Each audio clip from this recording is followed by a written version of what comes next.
种杂耍也拿出来丢人现眼。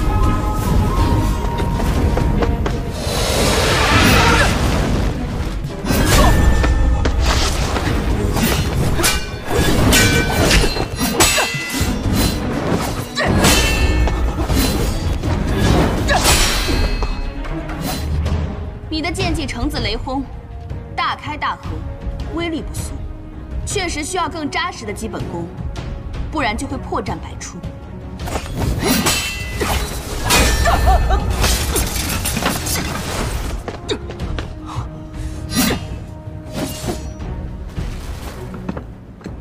听说你学习了雷家的无方拳，还向天外天的少宗主学了另外一套拳术，再加上火灼术，2套拳法，1门秘术，你有多少心思可以放在席剑上？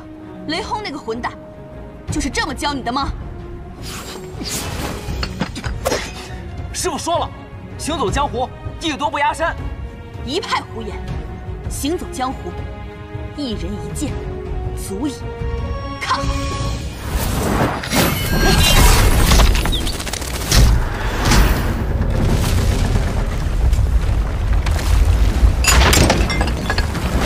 我的登天阁。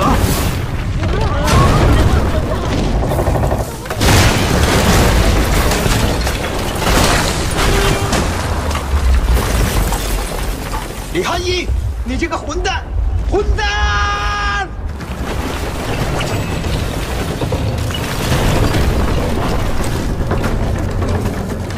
去！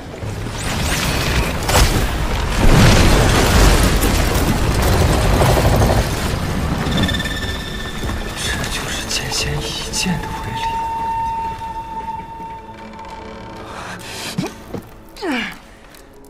喂，你还好吧？ 还好。你是？我叫李凡松，也是来闯登天阁的。哦，你好啊。哇，这就是剑仙一剑的威力，真是看得我起了一身鸡皮疙瘩，真想亲自接这一剑。会有机会的，我去了。问剑雪月剑仙李寒一。哎，这来闯阁的是我，你要问剑剑仙，得从第1层登起啊。 望尘山赵玉珍门下弟子李凡松前来拜会雪月城，问剑雪月剑仙李寒一，请雪月剑仙赐教。无量剑是无量剑。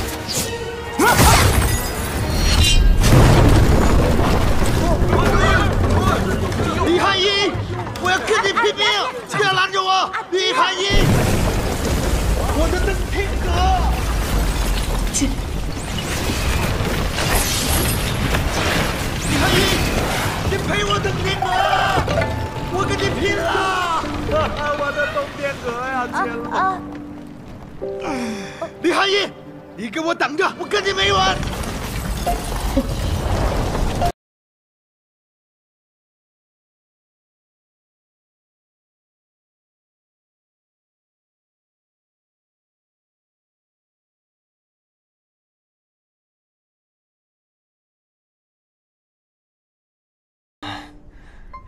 是打不过，要不，咱俩一起上？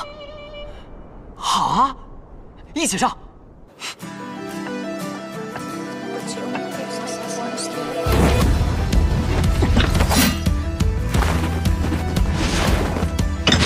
雷家堡雷轰座下弟子雷无极前来问剑雪月城，赵玉珍座下弟子李凡松也来问剑雪月城。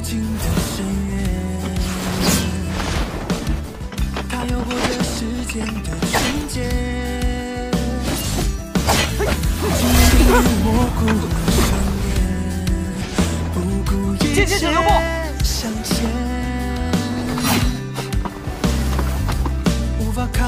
无极还有一剑，请剑仙试之。凡松亦有一剑，请剑仙试之。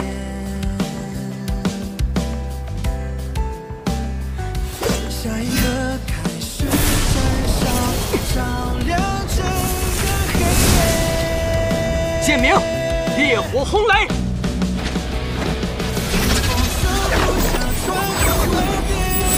剑名无量天罡。我也有一剑。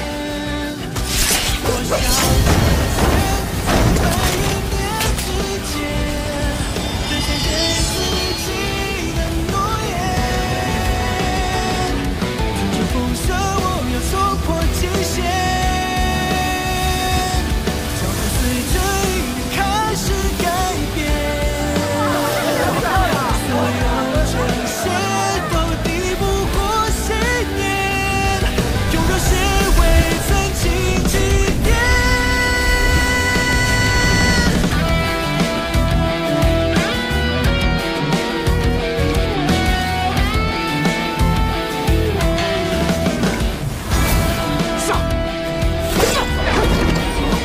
剑雨玉溪花尘。风声我要冲破极限，脚步随着音乐开始改变，所有真线都抵不过信念，用热血为曾经祭奠。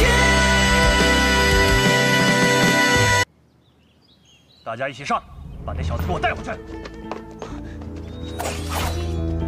卢玉珍，师命难违，唐莲，我劝你还是让开的好。一起上！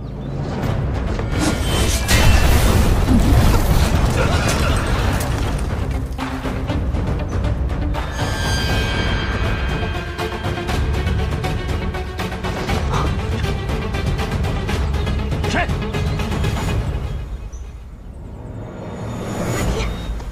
？30寸。哎，这人是谁啊？刘无节，你要记住这个人。之前你遇到的风雪剑沈庆州、碎空刀王如斯，虽都是1等1的高手，不过也只是之一罢了。而这个人，乃是当今用枪第1人，枪仙司空长风。枪仙司空长风，雪夜城的3城主。你的口水都快掉下来了。把那个表情收一收，别太丢人。适才你问我是谁，你不认得我，可认得我这杆枪？见过枪仙。无双城这次派了这么多精锐，为了一个质子，真的那么重要吗？回去告诉无双城的那些老爷子，若真以为抓到了一个孩子就能够颠覆整个江湖，那么莫说什么天下无双，这无双城的名字，我看也不用再叫了。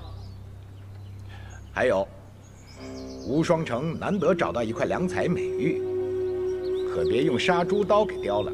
这句话，烦请回去转告给宋彦辉。前辈这句话，晚辈定能转告。如果到时候我没有忘了的话。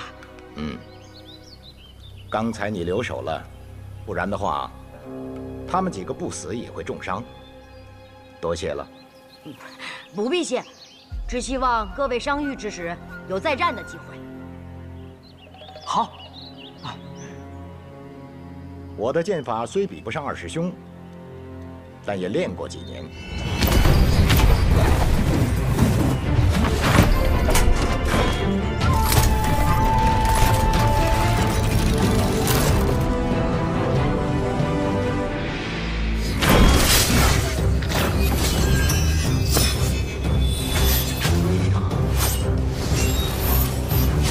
这是怎么可能？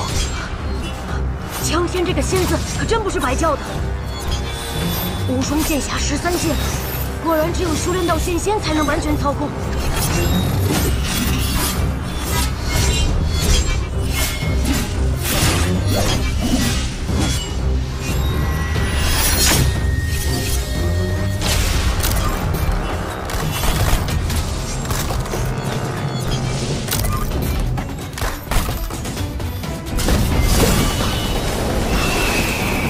萧总，这把剑是……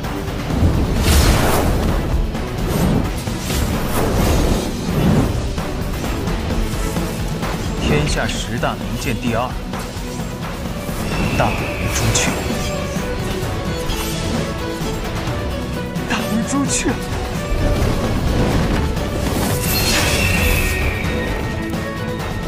哇！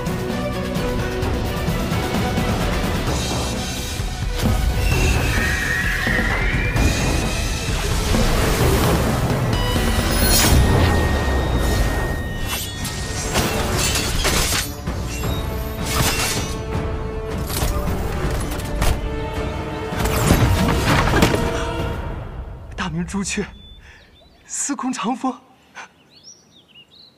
大明朱雀，司空长风。还魂了？御剑、御枪，道理总是一样。我只不过用我的内力强行操控了无双剑匣。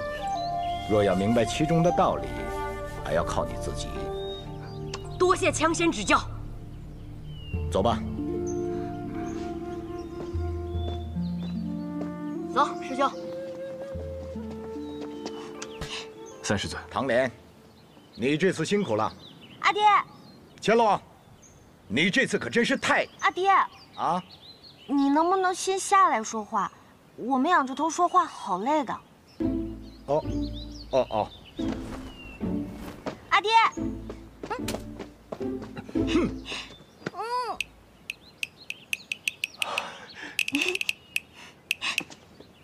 阿爹，别生气了嘛，我错了，下次再也不会这样。还有下次啊？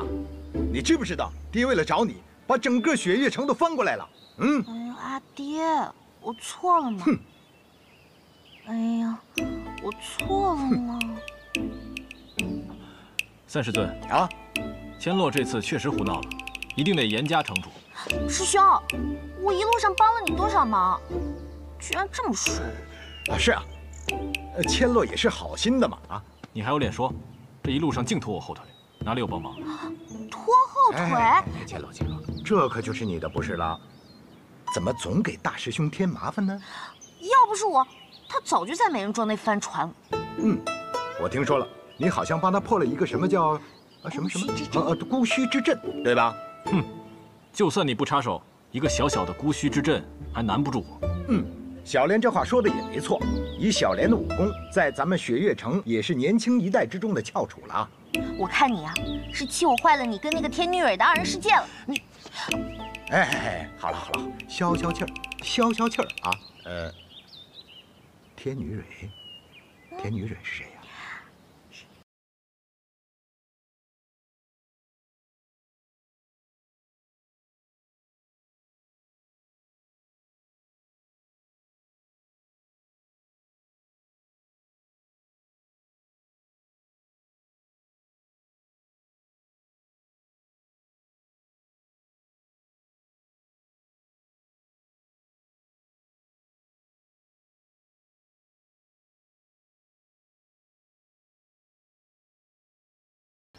在下江南霹雳堂雷家堡雷无节，正要去雪月城拜师呢。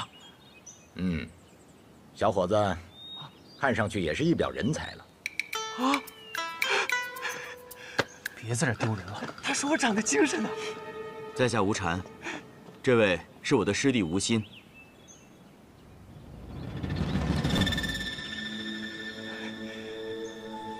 让你们受苦了。本来我早就该到的。只是在半路上遇到了一个旧相识，拉了拉家常，所以耽误了时间。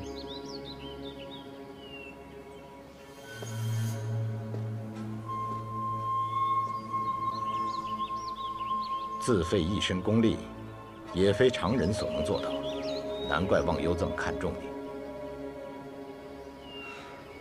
你也是来者不走。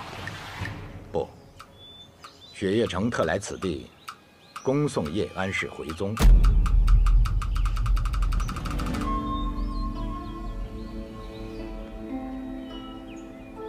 我想回寒水寺。雪月城特来此地，恭送叶安氏回宗。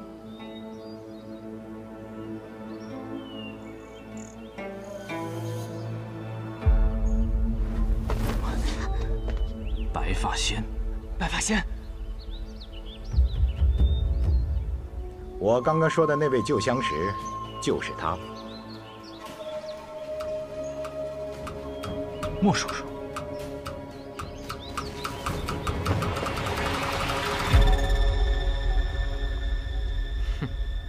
一见我就跑不说，还下那么重的手。你还认我这个叔叔啊？莫叔叔武功这么高，我哪能伤得到你啊？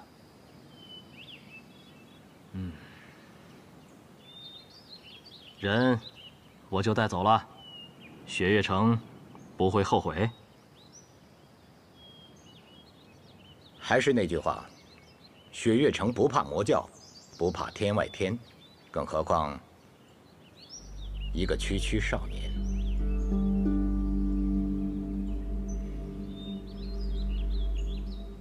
走吧。等等，小子，你想怎样？你要带他走，可问过他同不同意？他本就是天外天的少宗主，不回天外天，难道回那寒水寺吗？那他若是真想回这寒水寺呢？小子，你找死！当真以为我怕了那躲在雷家堡的雷轰，不敢杀你？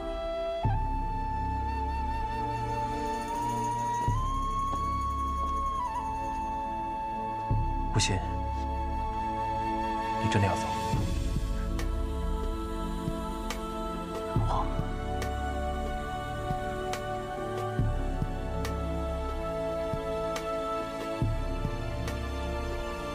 12年的契约已满，你本该就走的，为何还犹豫？锁山河之约为期12年，那期间他是质子。如今12年期限已过，天地偌大，他想去哪儿就去哪儿。说的没错，无心，你一句话，大不了我们再打一架。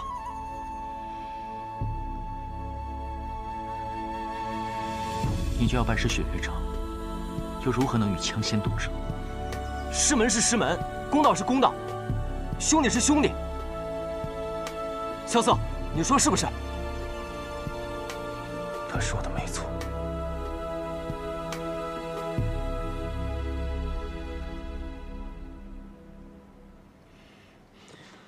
少宗主，莫叔叔，莫叔叔，你这是做什么？少宗主，天外天等待少宗主回宗，已经整整12年了。如今的域外16派4分5裂，唯有天外天从未有一人离开。我们都等待着少宗主回宗，重掌大局。寒色静悄悄，转身江湖路迢迢。天外雪飘飘，冷月的滚烫云知道。人间风萧萧，尘世音不觉思渺渺。宿命了一了，平心而动开怀言表。跋涉千万里惊涛，踏歌着浪潮，悠扬了年少。刀剑唇齿相依，肝胆相照，真情比天大，梦何惧渺小。任凭恩怨多纷扰，踏歌长啸，我明白了，我们走吧。风芒同行，天涯海角，下一同逍遥，有赤脚不寂寥。恭送天外天宗主叶安世回宗。枪仙就不要再逼我了，无心知道了。其实啊，老和尚都已经死了，回不回那座寒水寺已经不重要了。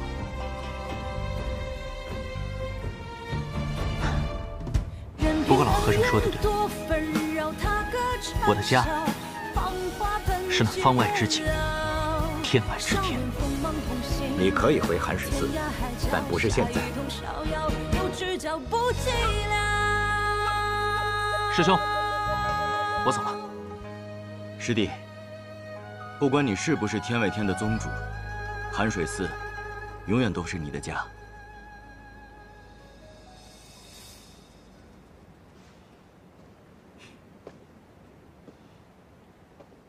教你的拳，要记得打。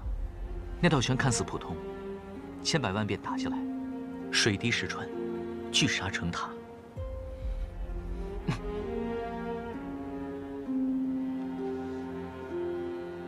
至于我教你的，我希望你永远都用不到它。我早就忘了。忘了就好。无心，你若不想走，我给你想办法。我知道你有办法，但人生在世，说是无情，又有谁能真的无情呢？此情不可避免，我去了却一些旧缘。了了之后呢？再之后，重回江湖，与你们结伴而行。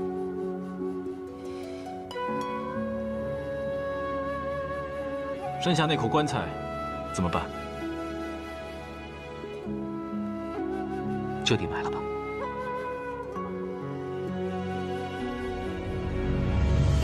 我欲乘风向北行，雪落轩辕大陆行。我欲借船向东游，绰约仙子迎风流。我欲踏云千万里，庙堂龙吟奈我何？昆仑之巅暮日光，沧海绝境见青山。长风万里雁归来，不见天涯人不回。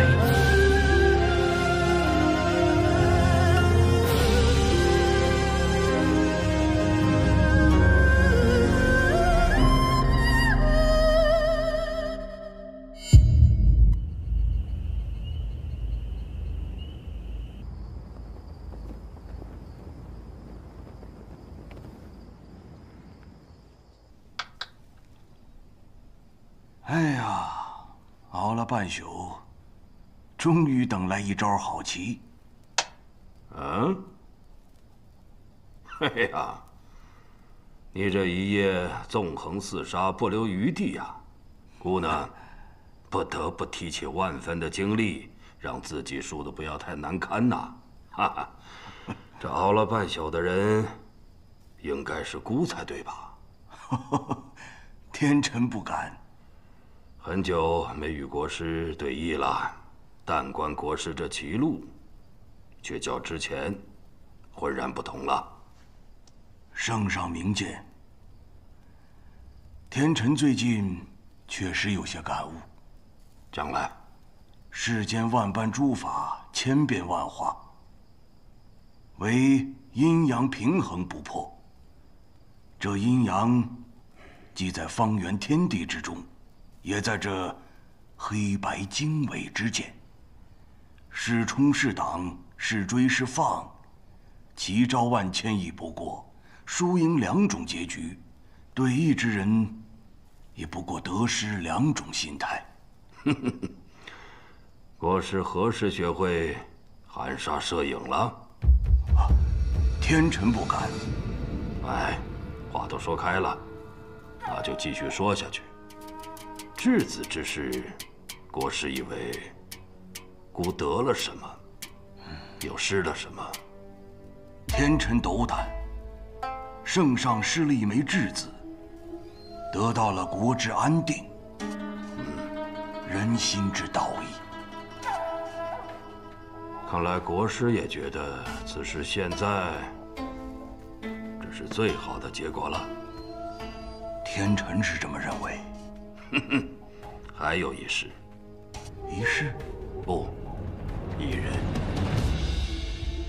孤听说，他也出现在此事之中了。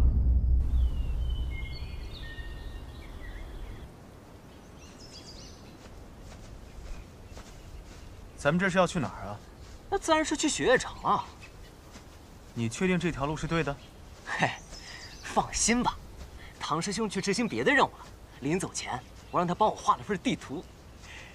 看，就这个，这次肯定不会错的。但愿。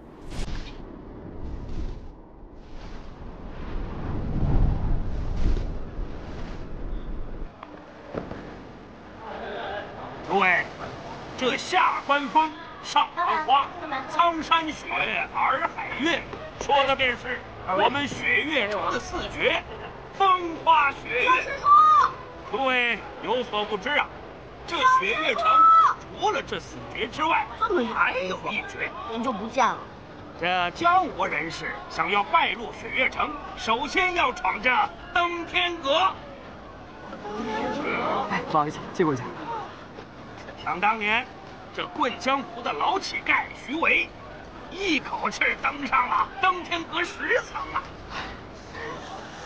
这下得阁来，泡了碗酒，喝罢酒，提着他那破棍子，再次登上登天阁，又连登了5层啊！师叔，你在这儿啊？飞轩，走了走了！哎，飞轩，你别推我，再推我，走吧你！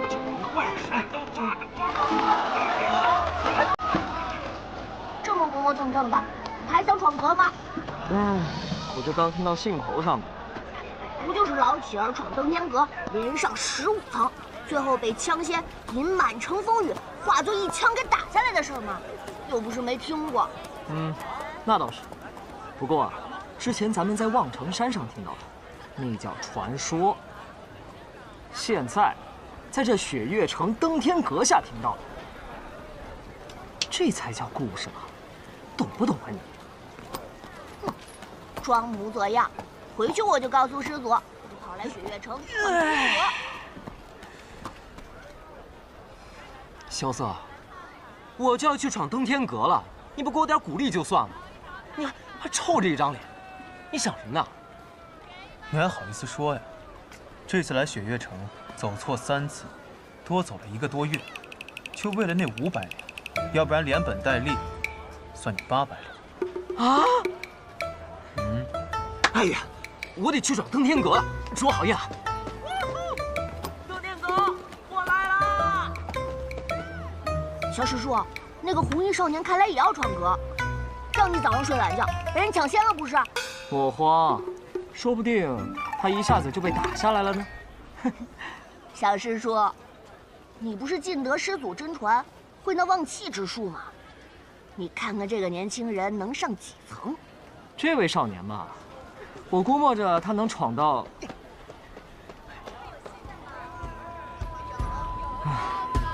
飞轩，看来本公子今天这一觉，的确是晚了。望城山弟子。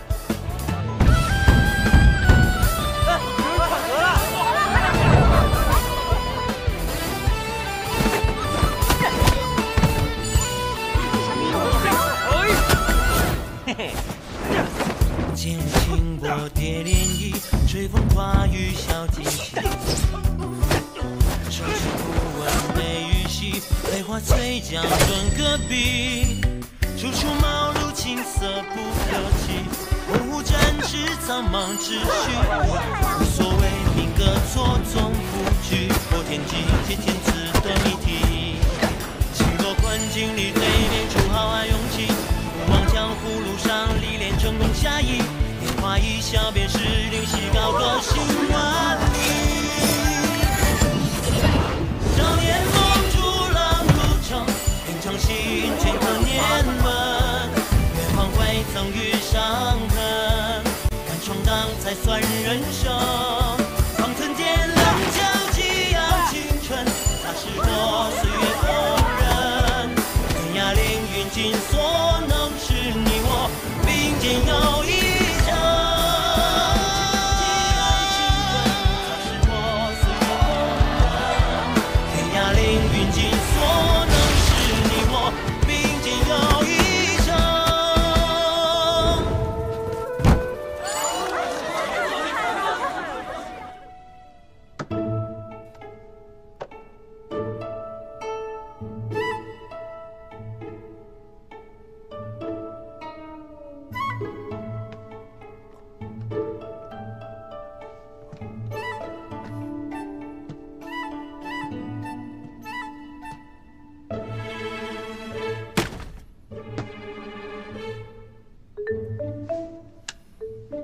江南霹雳堂雷家刘无节前来拜阁。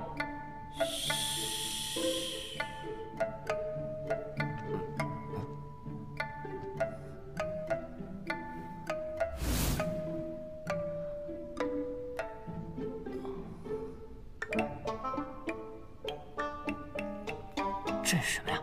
哎呀，你没事吧？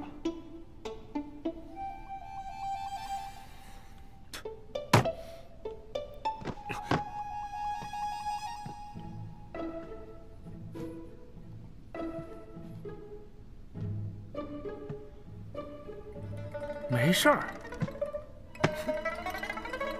你打算怎么陪我？陪你？你知道那是什么吗？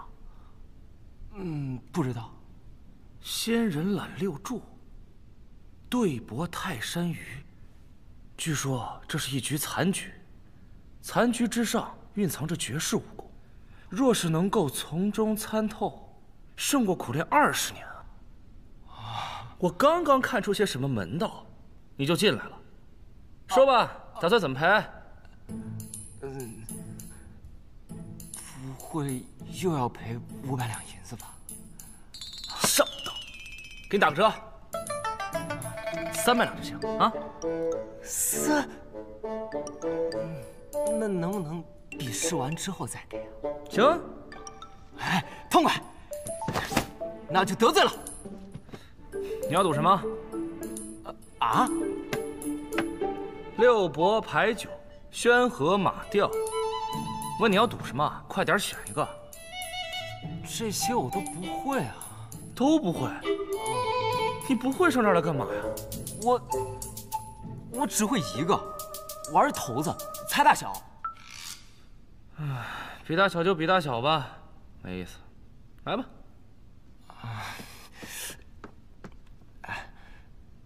当真不能比我？不能。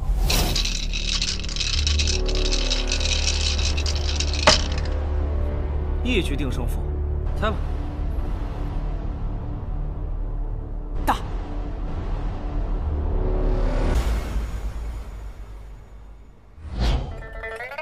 331，小的不能再小了，输了。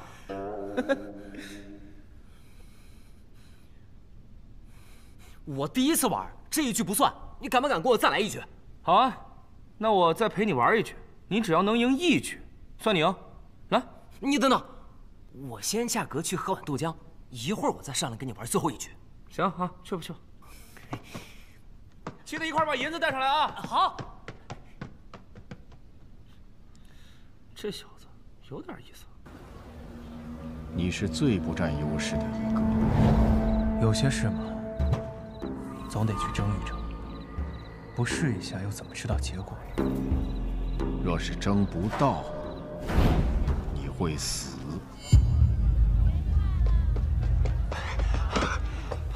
小子，才13层就下来了，你比我想象中要弱呀。我还没输呢。那13层那家伙，他不跟我比武，他跟我比摇头子。你赌术比我高，教教我呗。教你可以，但是得加钱。多少？加300，一共800。行。你遇到的应该是雪月城尹落霞的弟子。尹落霞，苍兰江边一场断江的落霞仙子，江湖美人榜上常驻10年的神仙人物啊！你还听不听？听听听。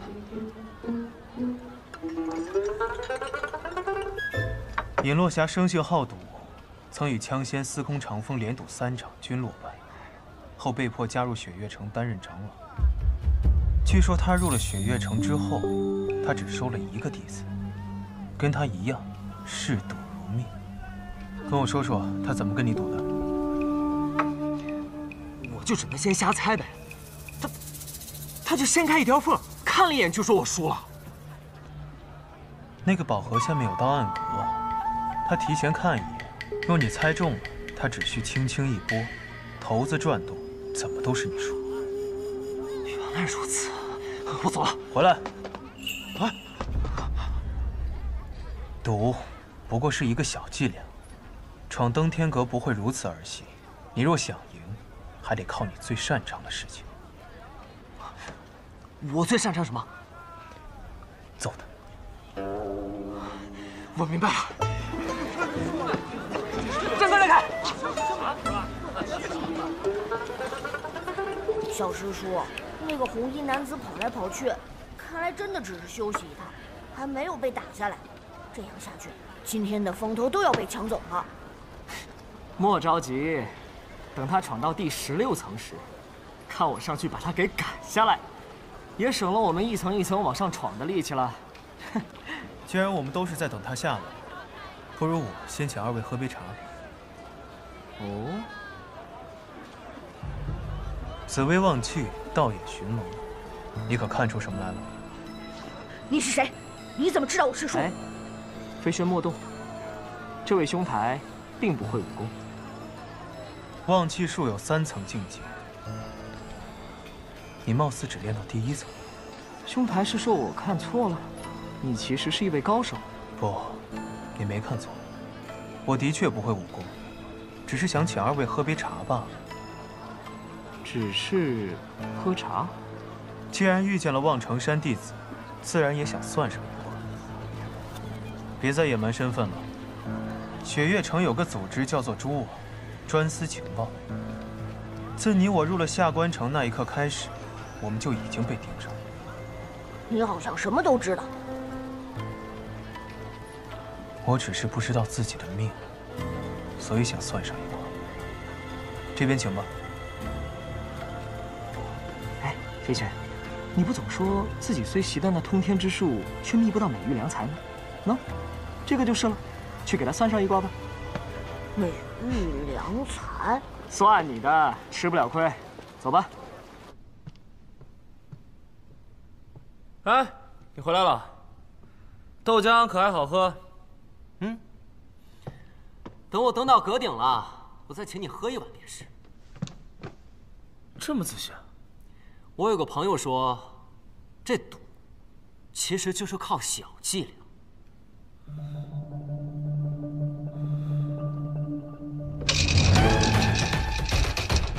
所以我还是赌他。买定离手。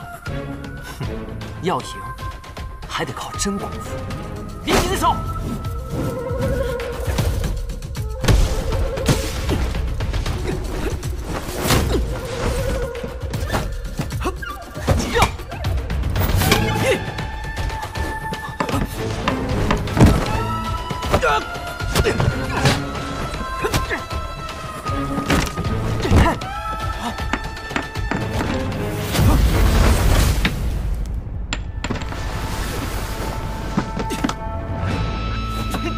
撒手！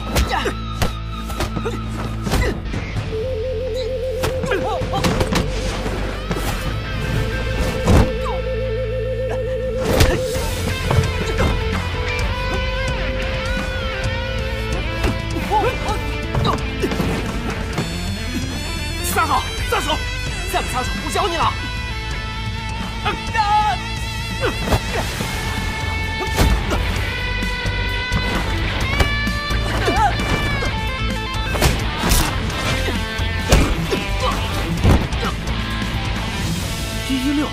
！8点，是13点，大的不能再大了。哎，你可以啊，啊，你的武功比你的赌术要强啊。这对我来说可不是什么夸奖啊。你叫什么名字？江南霹雳堂雷无杰。我上来的时候不是说过了吗？我叫骆明轩。啊，我知道，落霞仙子的弟子嘛。我早就对落霞仙子仰慕已久了。仰慕已久？啊？怎么了？嗨，他这都30多了，说什么一掌断江，那断的又不是长江黄河。啊！你干嘛一脸崇拜的样子？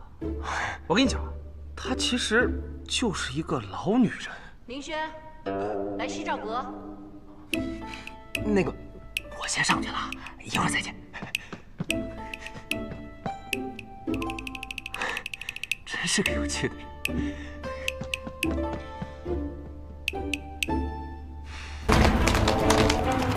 大哥！大哥！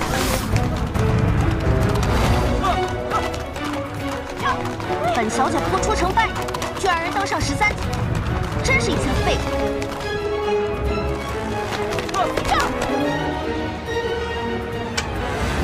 公子，可以开始了。且慢，又怎么了？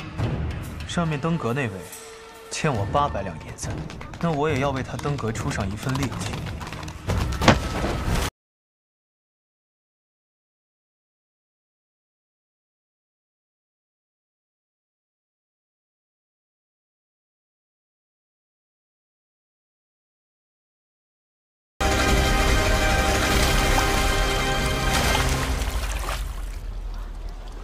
萧瑟，司空姑娘，好久不见。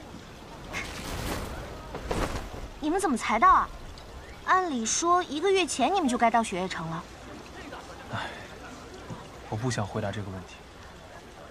修师叔，过13层了，要上14层了。哎，那个雷无节呢？莫非？ 闯阁的是那小子。司空姑娘猜得不错。上次匆匆一别，还没来得及切磋一下，这次正好。你干什么？我不能让你过去。你是想替那雷无节拦住我？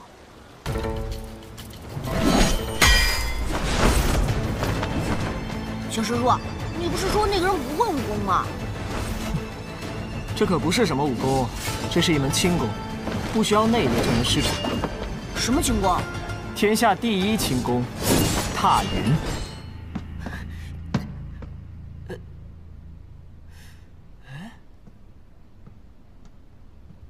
这层守阁的人呢？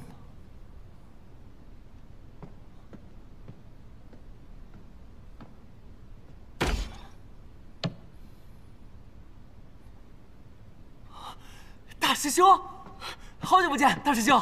哎，不是说了没过门，先不要叫师兄吗？别人可以不叫，师兄一定得叫，毕竟咱们是一同经历过生死的。哼，你是雷门弟子，想要加入这雪月城，只需拿着名次找我便可。为何非要闯着登天阁呢？我来这雪月城，是为了见一个人，但若想见到他，就必须闯着登天阁。若是真跟师兄动起手来，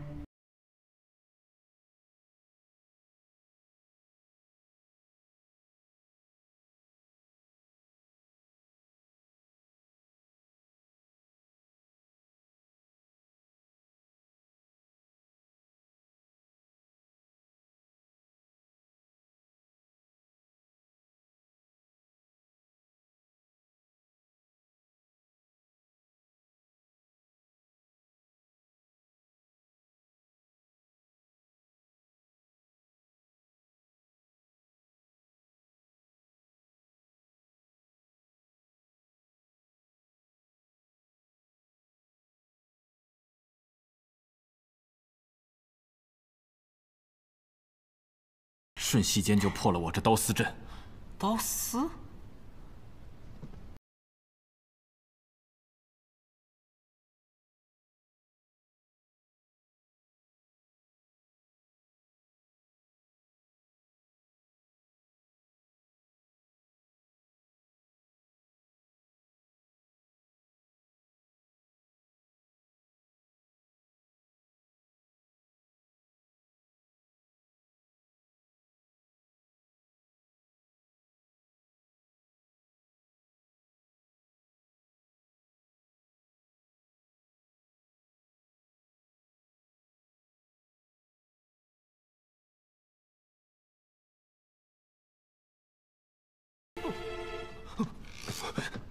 还敢不敢说了？不，我不说了，我不说了。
二位久等了，咱们这就继续吧。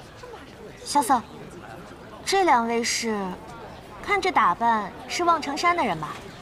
偶遇而已，想请望城山的2位高人算一卦。望城山李凡松，见过司空姑娘。不知2位前来雪月城所为何事？那个，我们就是来看看，就是来看看。二位，咱们开始吧。见着。这是什么？这药叫做冰清水，常人服下，全身的血液都会顷刻间冻结。但对于你不同，你的火灼之术已经进入了迦楼罗境，但你的身体却难以承担。如果运功过久的话，恐伤及自身。而这冰清水便会护住你的心脉，延长火灼之术的时间。多谢师兄。哎，对了，师兄，这15层可有什么建议？我建议你明天再来。明天？这登天阁的每一层都是不同弟子轮流值守的，只有守阁长老在这一层，一待就是10年。哦。今日你已经很疲惫了，早些回去休息，明天再来。哎，好吧。哦，那师兄，那我能不能问一下，这15层的守阁长老是谁啊？如果你见了他，一定会觉得很亲切。啊？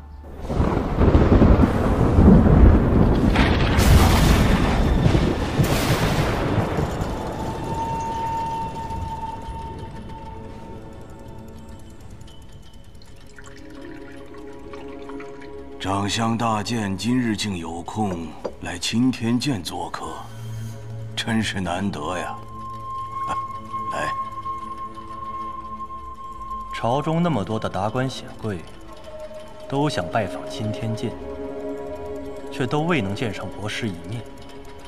锦仙也怕吃了闭门羹，丢了颜面，所以才迟迟不来。掌相大剑说笑了。国师，这里就是青天剑的星月阁吧？据说历代的剑圣都曾在此处观星象，测天下大事。不知国师可看出什么来了？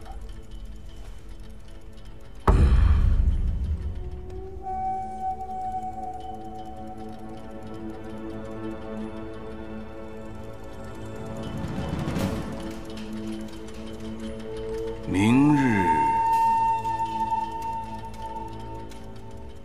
会下雨。就这样。后天还会继续下，刮西风。3日后会放晴，但还不确定。锦仙一直以为国师是一个不苟言笑的人，没想到国师却有这样的闲情雅致。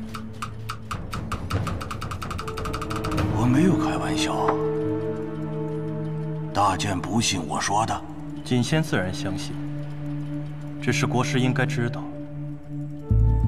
锦仙并不是问明日的天气，而是这个王朝的明日。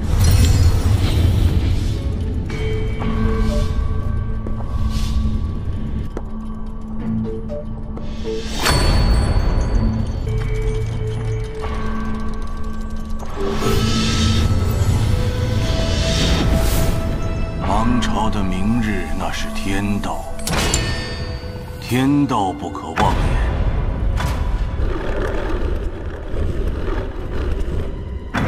因为当你知道天道的时候，它就已经开始发生改变了。它只是一个可能性，而不是一个确定的答案。但世人想听的只是一个答案。因此，掌相大剑问的那个天道，它并不存在。为何？如今只剩2种卦象。我想请问先生，若这次还是3面桃花呢？若仍是桃花，那此卦便是用九，见群龙无首。是吉还是凶？大吉，天下共治，群龙无首。观望者时机一到，可一化龙，直飞9天。那若是桃木剑呢？大凶，龙死荒滩，血流3万里。好。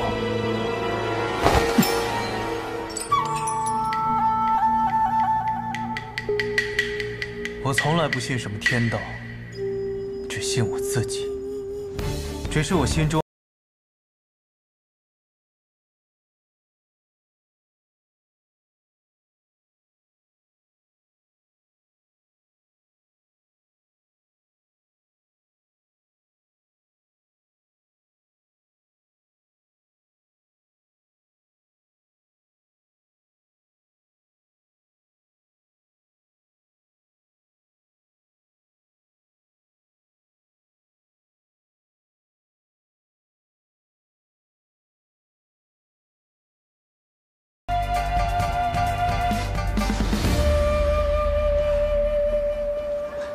萧瑟，乾隆师姐，你怎么又下来？我刚跟大师兄打完，他让我下来先休息，明儿再去。这么听来，你还赢了？惭愧，惭愧。刘姐，你这三脚猫的功夫怎么可能赢得过大师兄呢？定然是他放水了，是不是？怎么会呢？大师兄说他全力以赴了的。这次先放你一马，等你入了门，我再好好跟你比试比试。不说了。先走了。行吧，就听你大师兄的话。正好我也累了，马上带你去喝一杯。哎，行。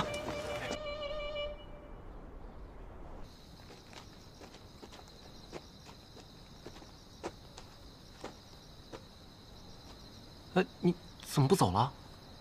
到了。到了。这儿啊？那个。我身上可没有钱啊！放心吧，今晚的酒不用钱，啊，用缘分。用缘分？用缘分喝酒？东归东归，东面有君子，待客而归。你在那儿嘀嘀咕咕什么呢？这酒肆连老板都没有。这不就在那儿睡着呢？这是酒肆老板？哪有酒肆老板把自己给喝醉了的？这点小酒，喝到屋顶上去了。不过是侠情而已。哎，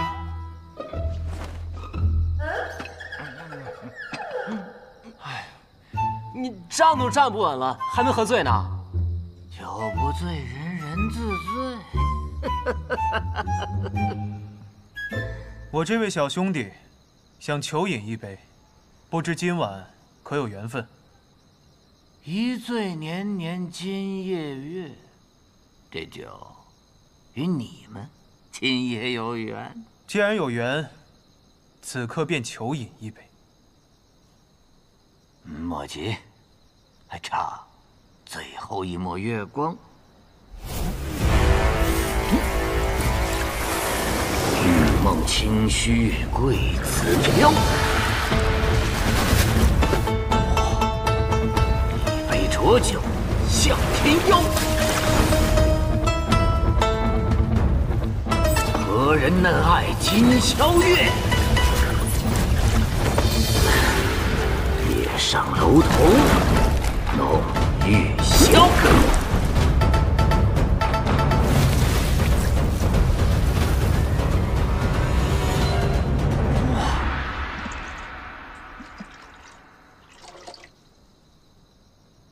喝吧，这是最好的风花雪月。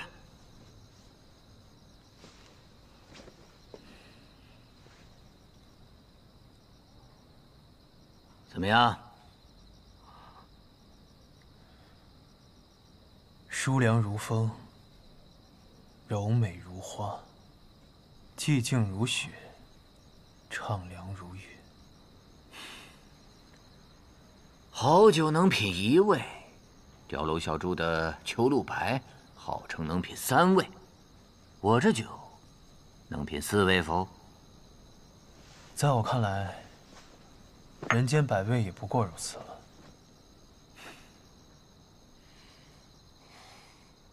寂静如雪，畅凉如月，这酒水透着一股子小家子气。我不喜欢，我喜欢那种炽热如火的酒。不过嘛，你倒都倒了，我就试试。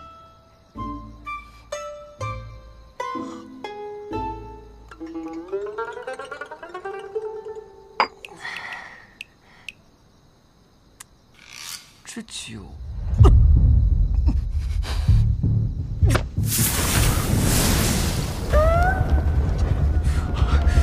这怎么回事？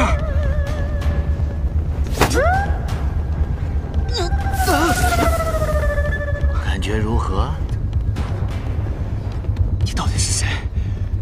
这又是什么酒？我是一个酒肆的老板，这是我的风花雪月。我现在问你，这第2碗，你还要不要喝？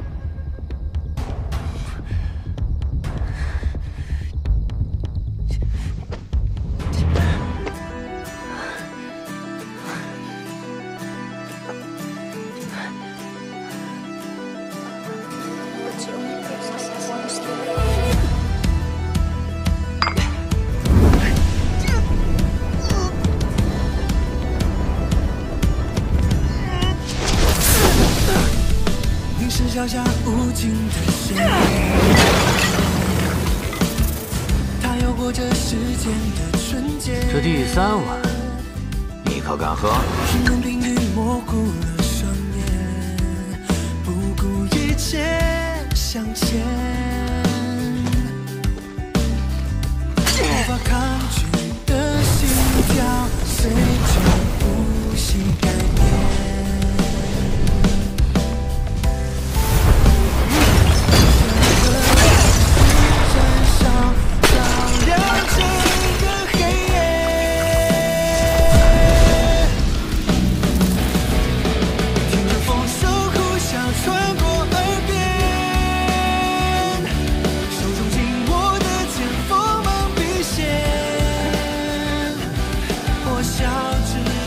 第4碗，你还要不要喝？这碗喝了，肯定会死。死的话，都不需要上那登天阁了，直接就登天了。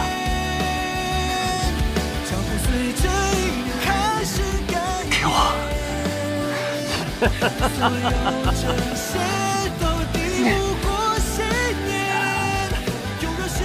你醉了，睡吧。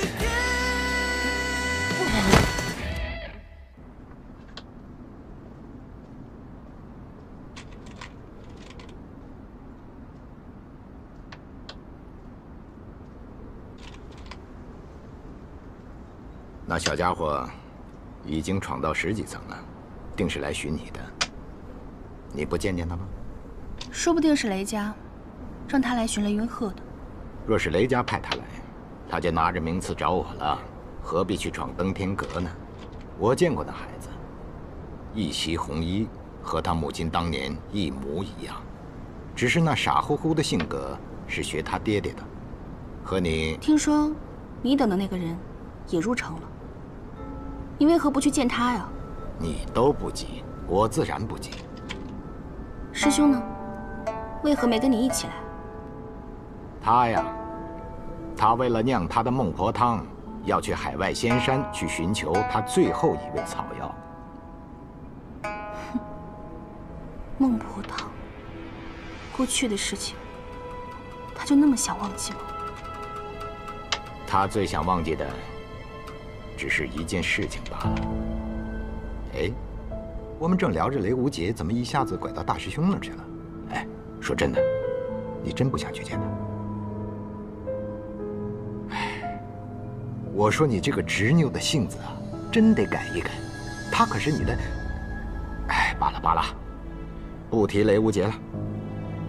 除了雷无节之外，还有一位你故人的弟子也来了。故人。望城山，赵玉珍。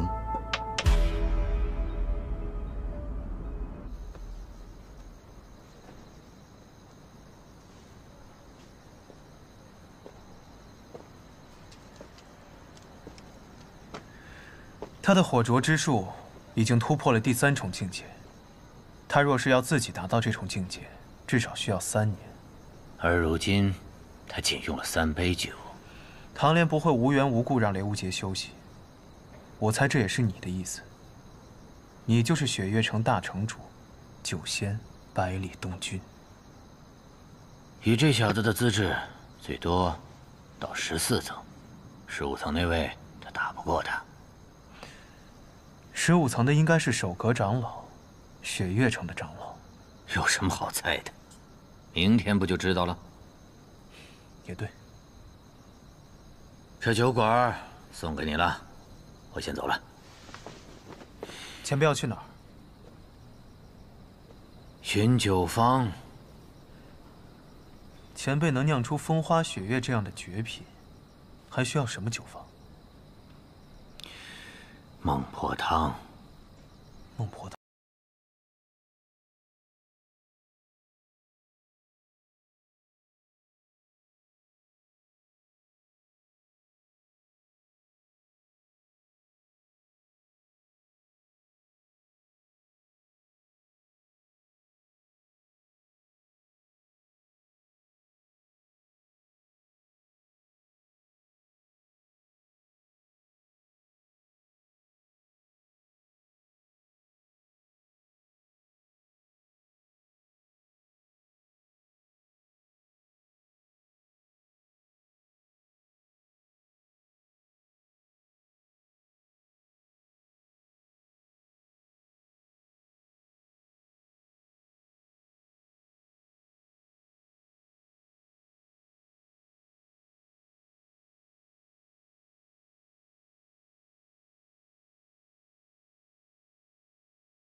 哎，那老板人呢？走了，寻酒坊去了。寻酒坊？他到底是什么人啊？你管那么多干嘛？人家助你连开3门火灼之术，你只需要记得他是一个高人，也是一个好人就够了。哎，说得对，走，闯他那阁去。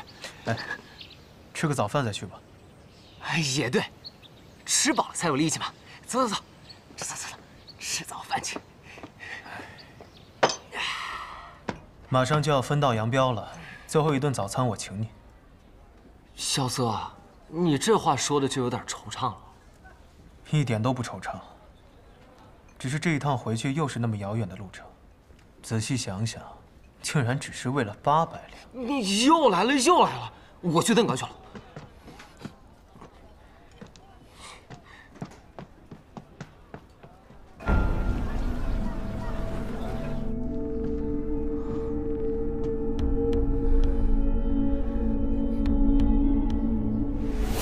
雷云鹤，我师叔雷云鹤，他怎么可能出现在雪月城，还做了守阁长老？这件事儿，你们的门主雷千虎也是知道的，也曾派人多次请他回雷家，可雷长老对雷家的人却闭门不见。至于为何，等你见到他的时候，自然就知道了。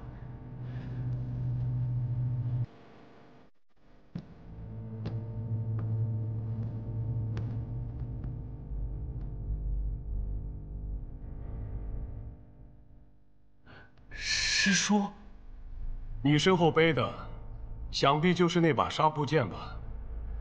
你是雷轰的弟子。晚辈雷无节，见过师叔。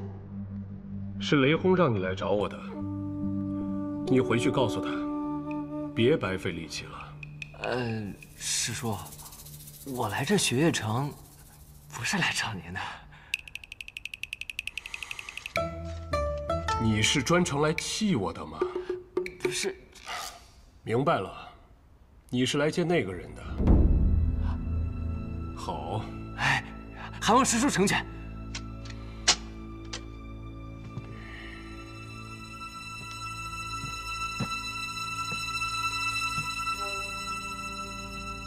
你若想见那个人，只需要赢我。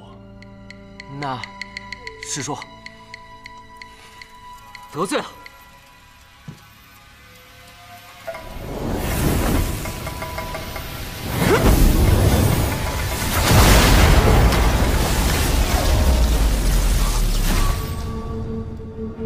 凭你这火灼之术，是过不了我这15层的。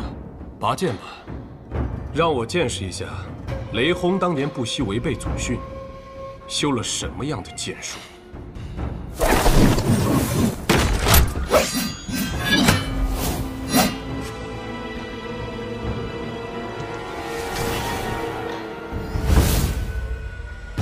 师叔，小心了！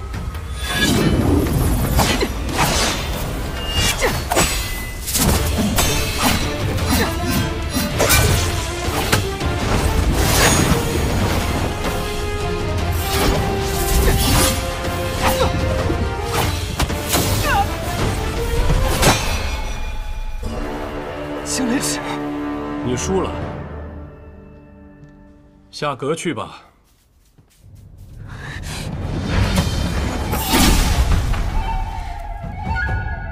晚辈此番闯阁，有必胜的决心，还请师叔不必留手。请。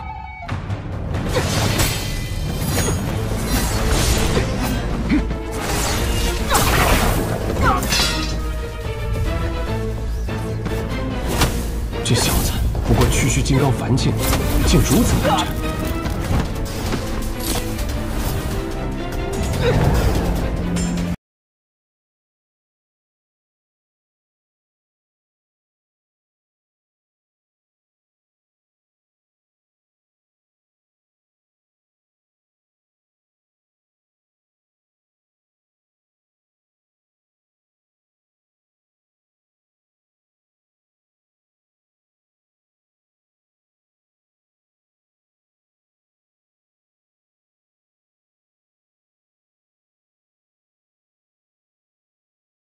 名扬天下。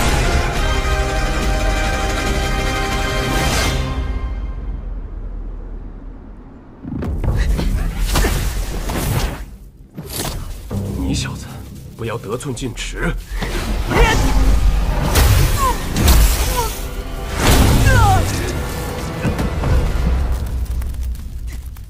或许你在这一辈雷门年轻人当中确实是天才。可是入了江湖，有的是能顷刻间取你性命的存在，不要太自大了。这我早就明白。我一路来到雪月城，见过了数不清的高手，威震江湖的前辈，连名号都不知的神秘人，还有我的同辈，这令我难以望其项背的真正的天才。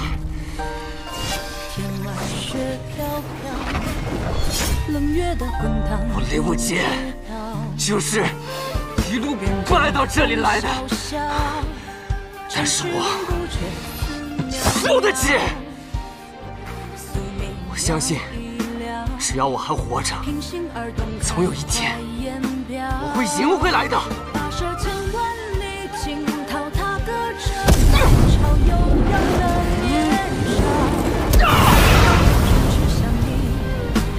相照，真情比天大，梦何惧渺小？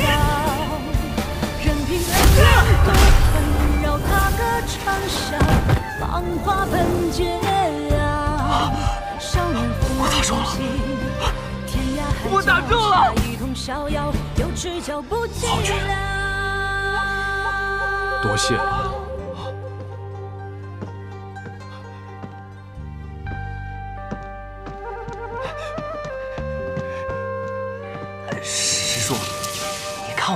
30，多开一点。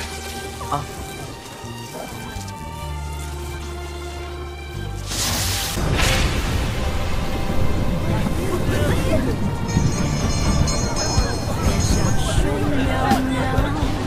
心声随境缘轻渺渺，山羊在逃，生如莲不染与你潮。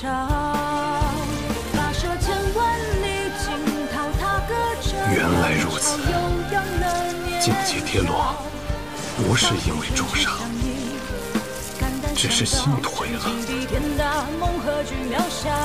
让我也回想起那股少年之气，让我回想起那股力量吧。我以9天惊雷撼乾坤，一指破空9万里。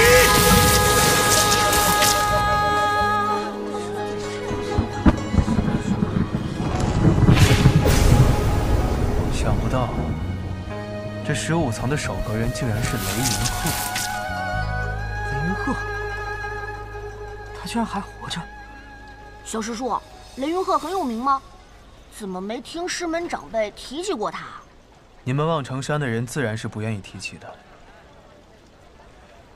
这雷云鹤当年可是号称9天惊雷撼乾坤，一指破空9万里，同雷梦沙、雷千虎、雷轰并称为雷门4杰。当年最出名的一战，便是打上了你们望城山。上山之后，他要挑战赵玉珍，一指截断上山道，2指掀翻乾坤殿。这第3指，则是对上了赵玉珍的青霄剑，却被一剑斩断了一条胳膊，从此销声匿迹，再也没有在江湖中出现过。传言他早就重伤而亡，没想到躲在雪月城。不过以他的武功，在雪月城当守阁长老，就算是剑仙要登阁也不容易啊。雷长老当年重伤，虽然保住了性命，可是武功境界却是一落千丈，如今只有自在地境的实力了。原来如此，不过看他现在的样子，应该是恢复了吧？若是恢复了，那你这好兄弟可就完蛋了。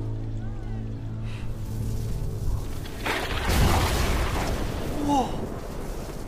云鹤兄，恭喜你重入逍遥天境。可是，这登天阁也是花了大价钱建造，还望云鹤兄手下留情啊！你这一个雷劈下去，我这登天阁可消受不起啊！我就劈了你这登天阁又如何？求你了！你小子不错。师叔谬赞了。你想登上阁顶，然后带那个人去见你的师傅？哼，好，到时候我也去。啊？阿离，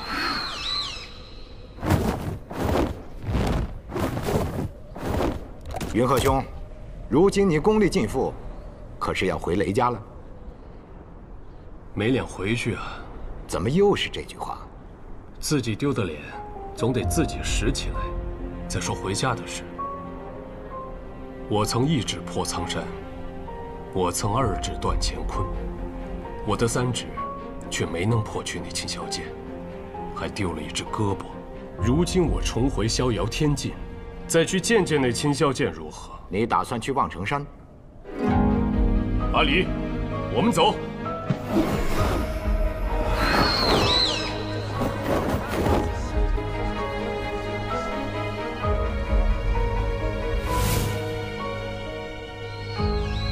当年我持枪站在阁顶，满城风雨化为一枪，可有此风采？一半都没有。输了呀！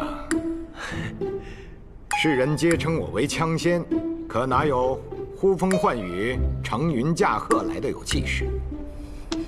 枪仙前辈，雷无杰小兄弟，你这是要去阁顶吗？我雷无杰此番前来雪月城，就是为了求见雪月剑仙李寒一，还望枪仙前辈成全。知道了。接着，可别一下子就被打下来啊！不会的。下了。阿爹，大师兄，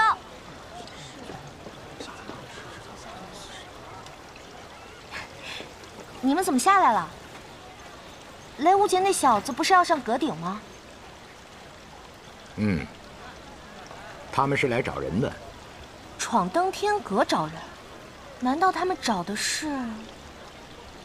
咱们就看着吧，会是一出好戏。雷家宝，雷轰座下弟子雷无杰，问剑雪月城，求见雪月剑仙李寒衣。是。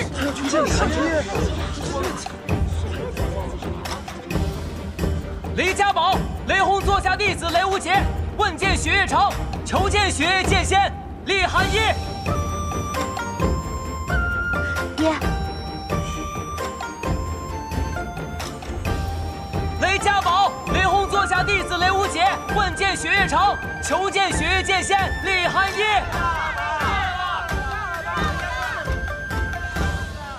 喊了半天，一个人影都没有，可真是有些尴尬。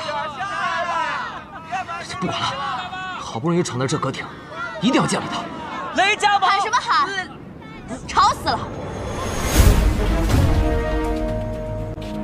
问剑雪月城，就凭你手里的这把杀猪剑，这是纱布剑。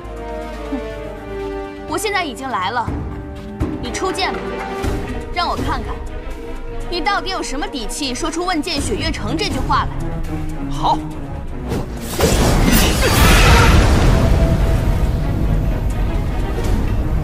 这种杂耍，也拿出来丢人现眼。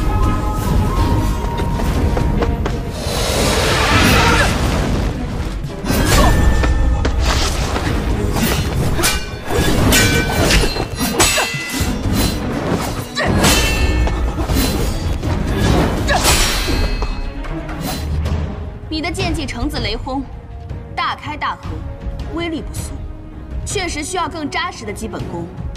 不然就会破绽百出。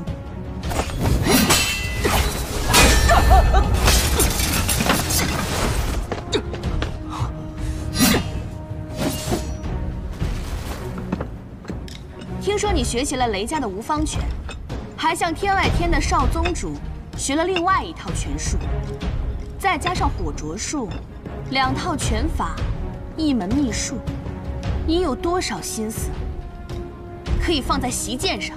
雷轰那个混蛋，就是这么教你的吗？师傅说了，行走江湖，艺多不压身。一派胡言！行走江湖，一人一剑，足矣。看！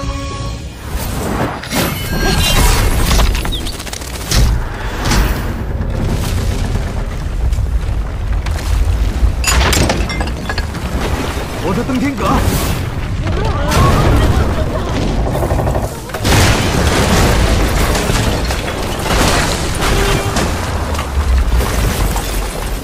李寒衣，你这个混蛋！混蛋！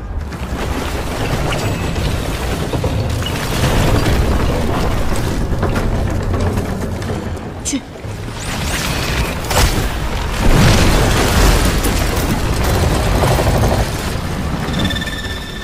这就是剑仙一剑的威力。喂，你还好吧？还好。你是？我叫李凡松，也是来闯登天阁的。哦，你好啊。嚯，这就是剑仙一剑的威力，真是看得我起了一身鸡皮疙瘩，真想亲自接这一剑。会有机会的，我去了。问剑雪月剑仙李寒衣。哎，这来闯阁的是我，你要问剑剑仙，得从第1层登起啊。望城山赵玉珍门下弟子李凡松前来拜会雪月城，问剑雪月剑仙李寒衣，请雪月剑仙赐教。无量剑是无量剑。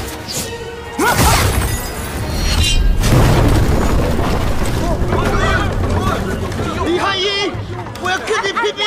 不要拦着我，李寒衣！我的登天阁！去！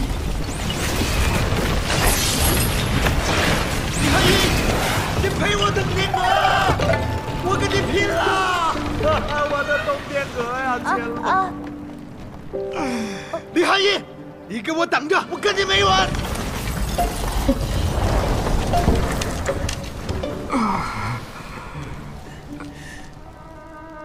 哎，兄台可还好？好疼！哎，打不过，是打不过。要不，咱俩一起上？好啊，一起上！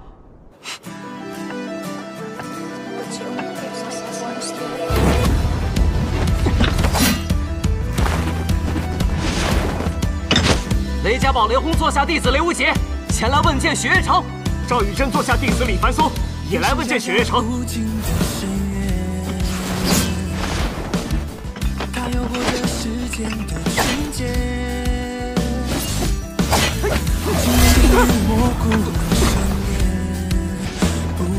剑仙请留步。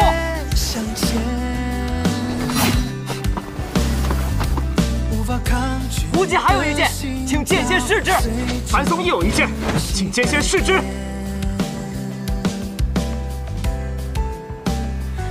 下一刻开始燃烧，照亮整个黑夜。剑鸣，烈火轰雷。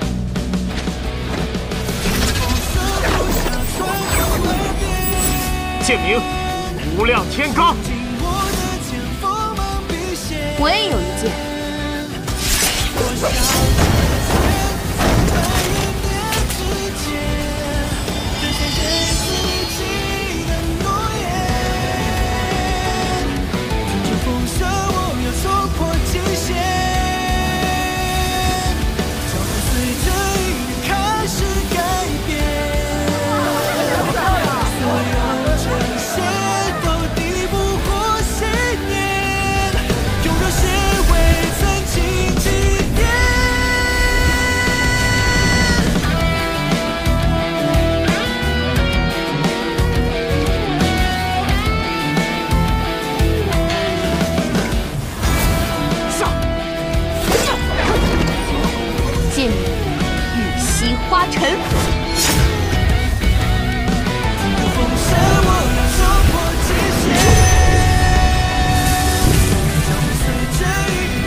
剑鸣，月息花尘。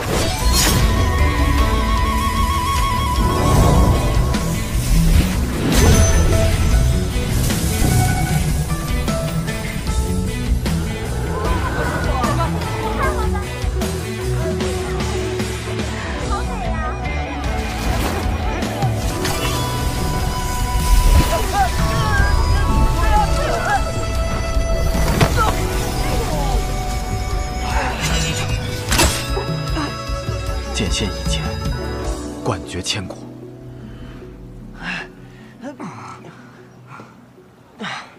还是打不过，那可是雪月剑仙，咱们俩能打过，那才有鬼了吧？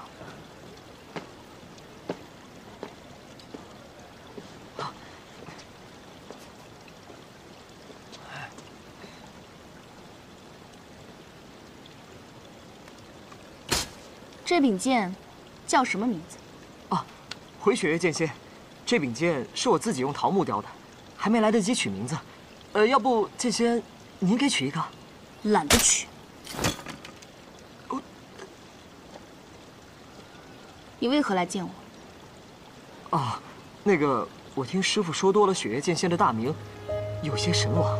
此番听从师命下山游历，就很想见一下前辈。现在见到了。啊，见到了，见到了，不愧是雪月剑仙。既然已经见到了，那还不快滚！赵师叔，许！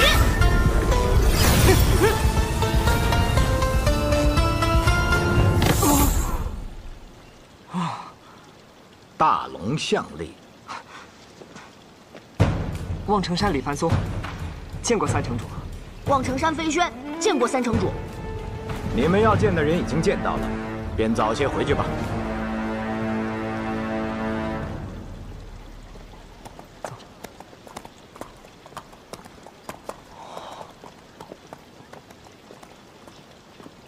这一带望城山的五运和天运分得不错，看来以后的江湖，望城山要从雪月城手中夺去一半了。谁有稀罕？你呢？为什么来见我？哎，注意看啊，好戏要来了。晚辈雷无节，见过雪月剑仙，恳请雪月剑仙前往雷家堡，见我师父一面。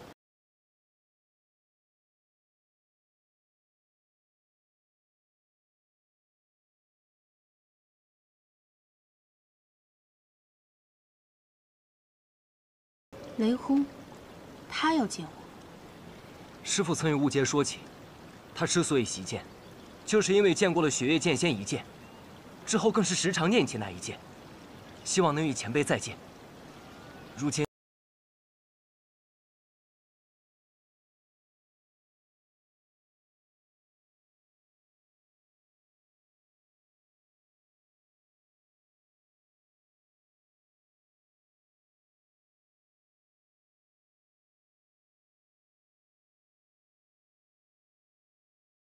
不过我有一个要求。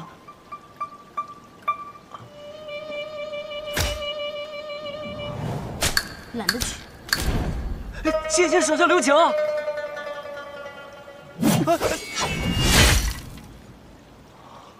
很简单，你做我的弟子，什么时候能接我3剑，拿回这把纱布剑的时候，我就随你去见雷轰。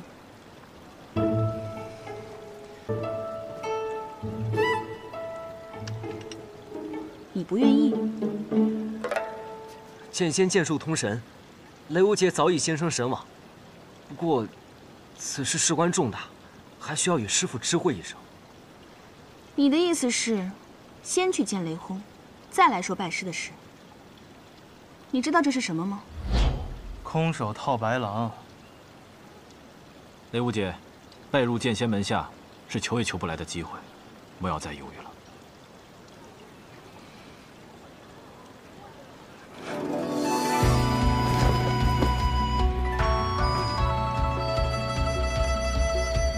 弟子雷无节，拜入雪月剑仙门下。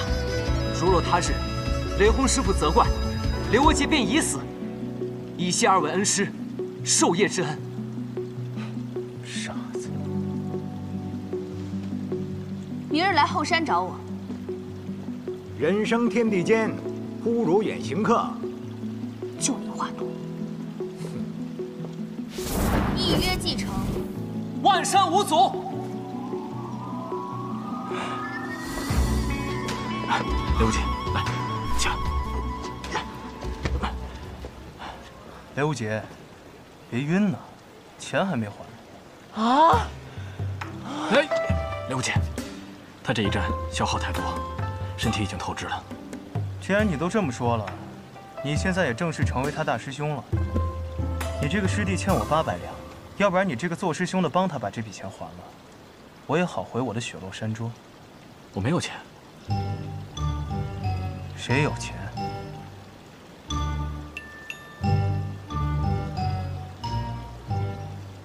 来，走。没错，雪月城上上下下所有的金钱开支，都是由我来负责的。那就好办了，800两。听唐莲说，你的名字叫萧瑟。是又如何？好名字。少拍马屁。该还钱还钱，我着急赶路。萧瑟，你……钱自然是要还的，只不过在下想请萧兄弟到雪月城稍住几天，我心中还有几个疑虑，想要向萧兄弟请教。我若是不从呢？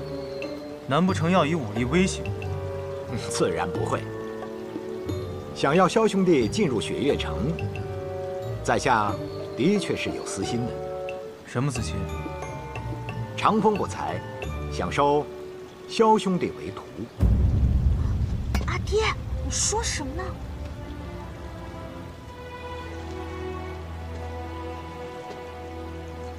长风不才，想收萧兄弟为徒。想收我为徒？凭什么？在下这一身武功，在江湖上也算是拿得出手。我又不行。除了武功，在下的棋艺那也是天下无双。不知道萧兄弟喜不喜欢下棋呢？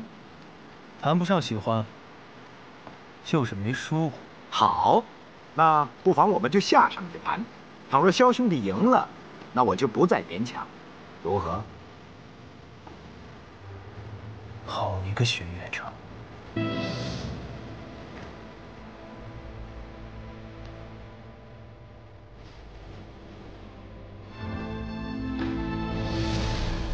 你当初就是这么骗落霞仙子留下的？愿赌服输，这哪是骗呢？请吧。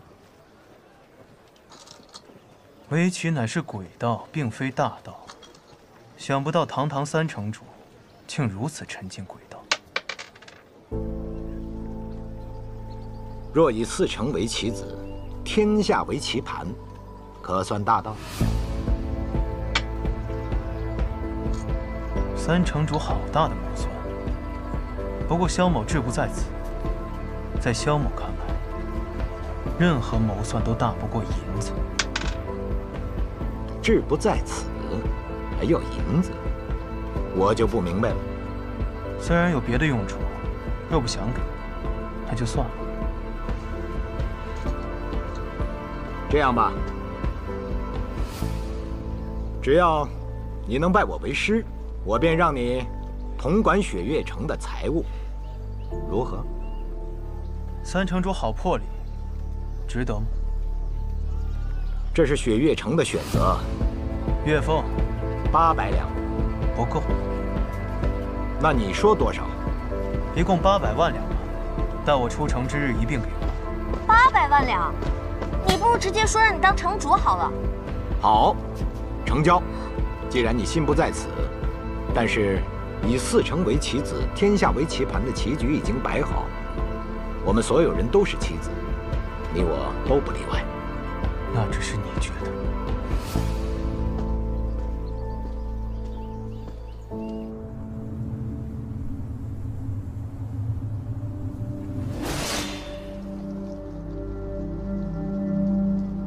化雪山庄的美，总会在片刻之间悄然凋谢，往往这时候都会下着微微细雪。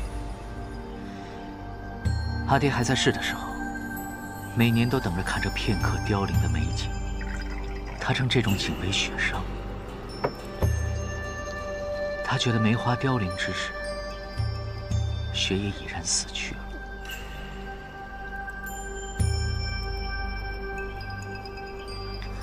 本来等了许久，想看这场雪殇的，只是你竟一刀将这些都给斩了。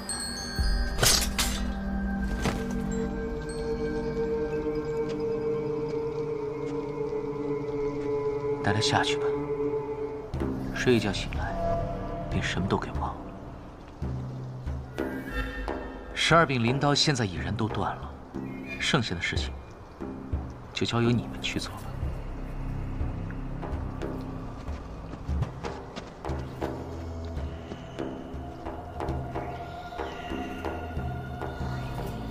宗主，关于你的那几个朋友，刚刚有一些新的消息传来。他们最近怎么样了？唐莲离开于师，回了一趟唐门，见了唐门师傅唐莲月一面。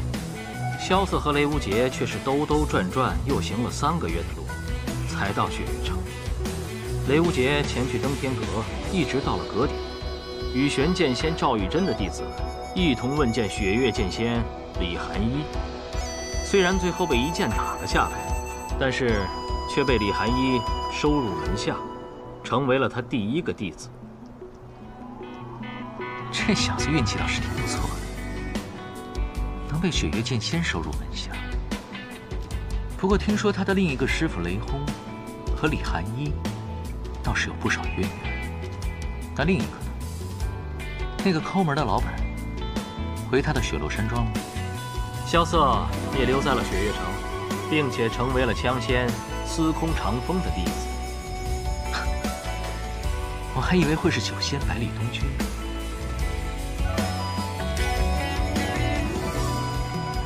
我那几个朋友，想必很快就会名震江湖，真是期待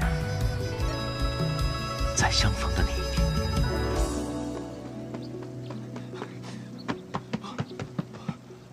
萧瑟，醒了？我睡了多久？1天1夜了。这么久？那你在这儿等我，是要跟我道别啊？这么想让我走啊？是不是知道自己赔不起那800两，想赖账？不是，那个，我找大师兄要去。去吧。那你等着。要什么呀？三师尊已经给他钱了，小心被他骗了啊！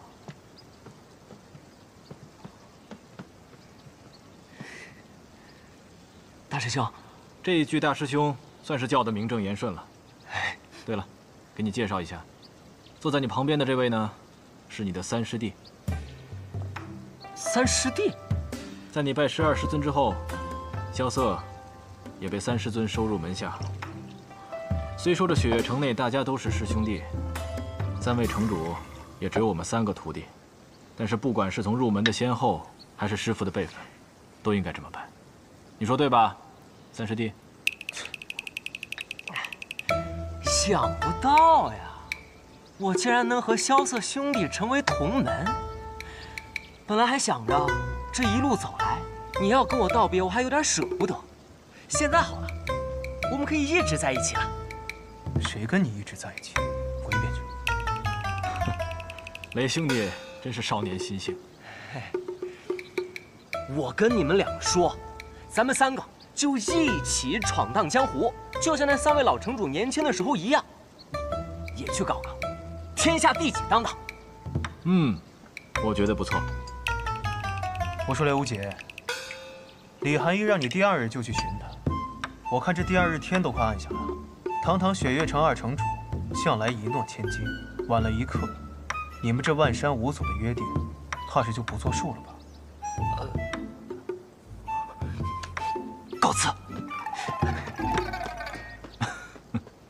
小憨货，他这个年纪的少年郎，不就是这样吗？一路向前冲，万事抛脑后，所以才叫他憨货呀。话说你赖在这雪月城不走，真的是为了那800两？错了，是800万两。萧瑟，我有一个问题想问你。当年连月师傅将我送至雪月城的时候，让我替唐门等一个人，这个人是你吗？当然不是。想都不想便说不是。我说你这人还真是奇怪，你就算要等，也应该是等一个如花似玉的姑娘，你等我一个大老爷们儿干什么？你看着像是一副久经世事的样子，可实际上你才多大呀？你也就比雷无节大个几岁吧。管得着吗你？我不管你，有的人管。这话说得好。三师尊，看来今天我这小院贵客挺多呀。萧瑟，见到三师尊还不赶紧行礼？哎，无妨无妨。我虽想收你为徒，可你并未同意。唐莲、千洛，你们2个守在外面，我和这位萧兄弟商量些重要事情。是。是。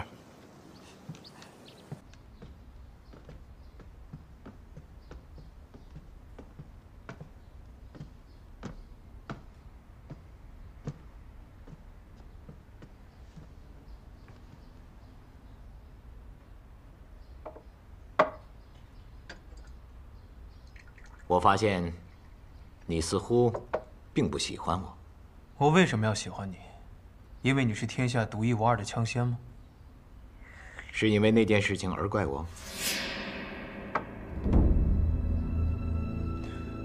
我也不怪你。趋利避害是每个人的选择，我只是不像他们一般看得起你罢了。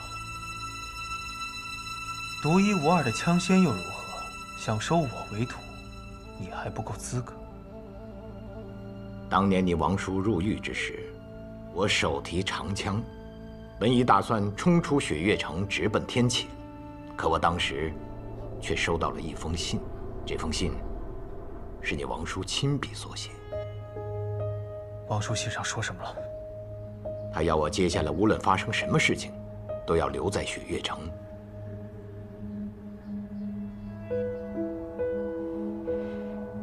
你确定是王叔亲笔所书？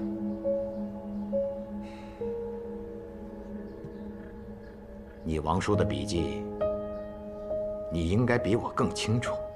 龙飞凤舞的，天下间无人能够模仿。我本打算不听他的，可当年他却号称算无一策的卿相公子。我想，这或许是他计划中的一个环节。我倘若去了，或许会破坏他的计划。可是我万万没有想到，他却死了。谁也不会想到这个结果。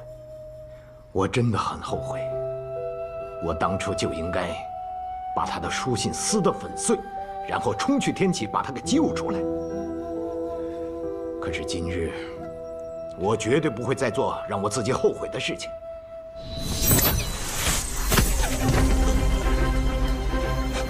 做什么？哎，钱老，放心，3师尊一定不会为难萧瑟的。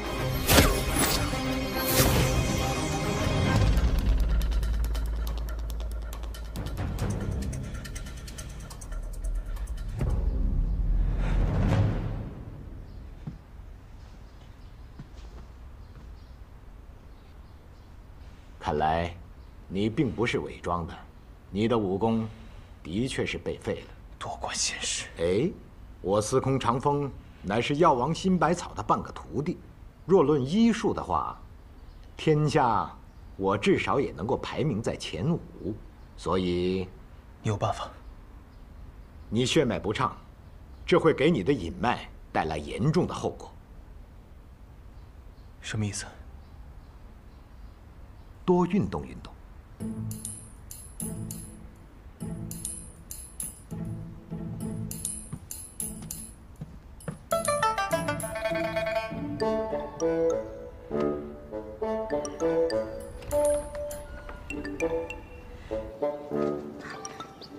阿爹，你没有揍他吧？你说呢？哎，杰罗，你不是说最近练功没有对手，少了一些激情吗？阿爹，你怎么突然提这个呀？这个萧策啊，轻功身法不错。哎，你的枪要是能够追上他，那便提升了一个境界。我刚才已经跟他说好了，以后啊，你们2个一起练功。我什么时候说过这样的话了？千洛谨遵父亲之命。嗯。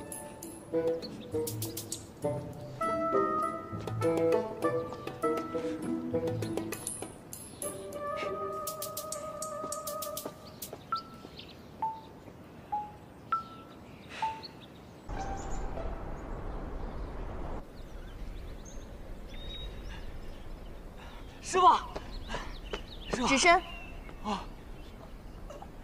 为何来的这么晚？我太累了，睡过头了。跪下。哦。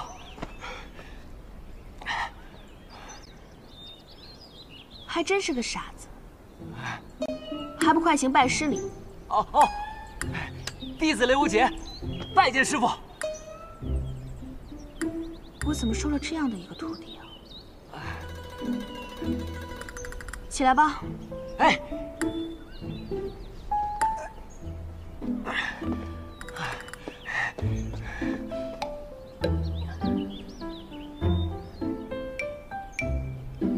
雷无节，弟子在。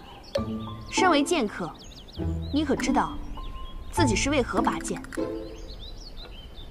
为何拔剑？有人拔剑是因为想做英雄，想以一剑之威势平天下不平事；有人拔剑是因为畏惧，因为他不拔剑，其他人就会拔剑。如果不想死，就只能拔剑。那么雷无节，我问你，你是为什么而拔剑？师傅，这个我还没有考虑过。那你当年为何选择练剑？那日我看见师傅长袖一挥，一柄火红色的长剑冲天而起，那一道红光竟将云彩都染得通红。我生平从未见过如此玄妙的剑术。那时师傅便问我是否想要习剑，我都没有犹豫，只因那刻一剑之美而震撼。对，剑是这世间最美的事物。你师父若不是见了一剑之美，现在也不会落得这般田地。可你说的是习剑，我说的是拔剑，两者却是不同的。习剑可谈风流，而拔剑就只能问生死了。生死是，江湖上生死倒是一件很简单的事情，就好像一言不合便要拔刀相向，刀剑把脖子一抹，死了便是死了。但我雷无节不认同这样的江湖。江湖胜败常见，生死又是何必？所以，拔剑可以论剑道，不言生死。你不想论生死，可如果别人对你拔剑，想要你死，那么你就这样去赴死吗？那我就……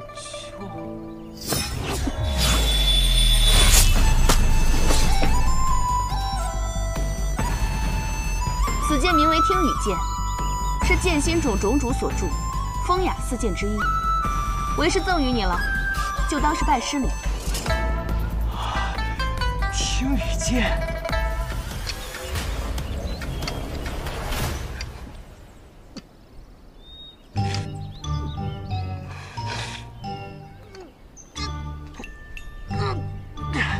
师傅，这剑肯定有问题。听雨剑它是有灵性的剑，它是认主的。你心中没有拔剑的意志，所以拔不出它。听雨剑，那可是你初入江湖时得到的第一柄宝剑呢。看来你对你这个徒弟，还真是舍得呀。可是我这几日，不论怎么逼他，他都拔不出那柄剑。你是不是特别希望他在跟你对决的时候拔出剑来？生死一刻，长剑怒出，这是最好的方式了。哎，怕就怕人不是为了自己拔剑，而是为了别人拔剑。不提这些了，你最近重拾医术了吗？看这些经络图做什么？我也收了一个徒弟，他阴脉受损，用不出武功了。这般严重？唉，是啊。我写了一封信给谢轩，看看他那边有没有什么合适的法子。哼，那个臭书生。哎，他要是真来的话，你可千万不能找他比武哦。你徒弟拔不出剑来，你不好好教他，怎么让他跑下山了呢？是我放他下山的，我想让他好好的悟一悟这拔剑的真谛。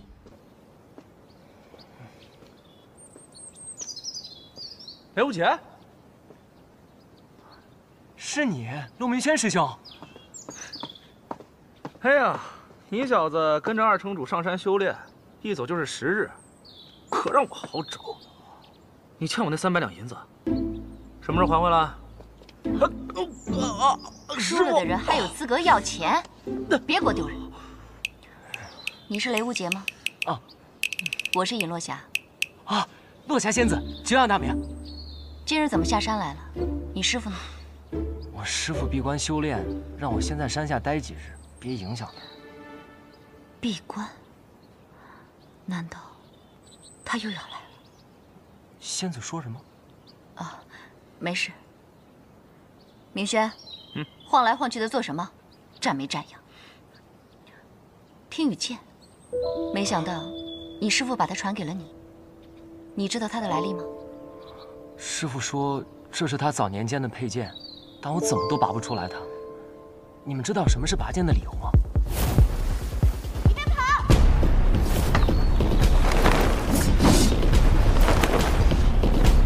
嚯，一日比一日快。萧瑟，踏云部果然是天下第一轻功，可萧瑟没有半点内力，却有逍遥天境级别的高手所拥有的轻功水准。你给我小心点！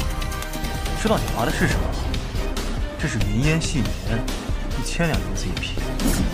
管你是什么！刘姐，哎，来了！找我有什么事儿，江师弟？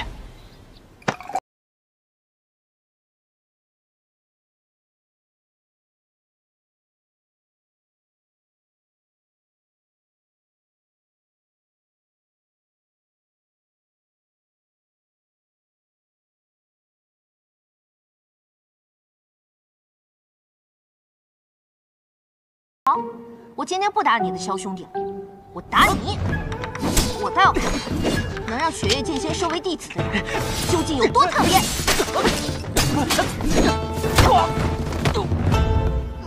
萧瑟，打不过啊！你把他给我打趴下，我给你800两。啊！8000两。我把我打趴下，今天你们2个谁都跑不掉。萧瑟，你到底怎么招惹他了？谁没事招惹这种人啊？萧瑟，你说清楚，哪种人？就是那种整天追着男人跑不要脸的人。你，刘姐，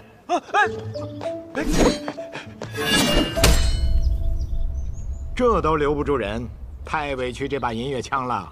刚才那一下肯定能留住他们的。嘿，你可别逗了，刚才那一枪你是故意丢歪的。不止今天，过去4天，每一天都是扔歪的。哦。好，看我今天怎么收拾他。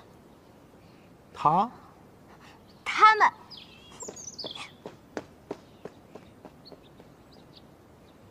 应该没追来了啊，没受伤吧？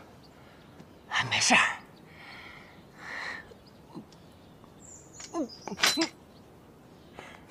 哎，这可是云烟细棉，很贵是吧？倒也不是，主要这个不吸血。哦。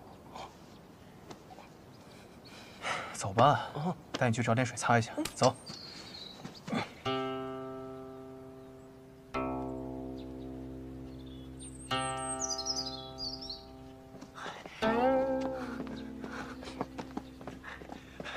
哎，快点！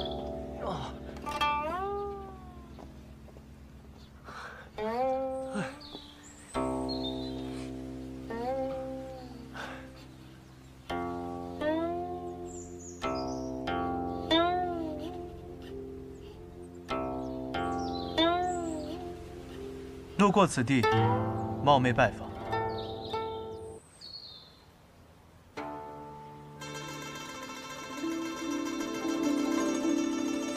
是他。是他。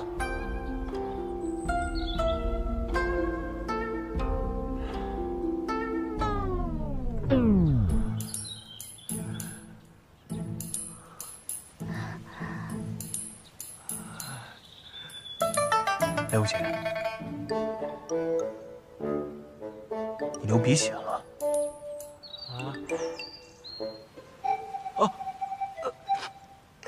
用这个吧。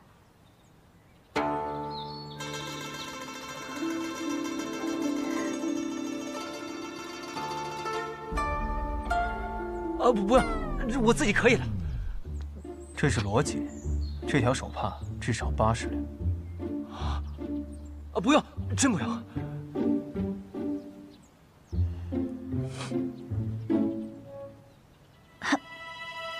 姑娘，你那2个家伙应该就在这附近吧？走，他怎么追得这么快？哦，等一下，你们去我房间吧。哇，雪月城处处都是高手啊！走。哎。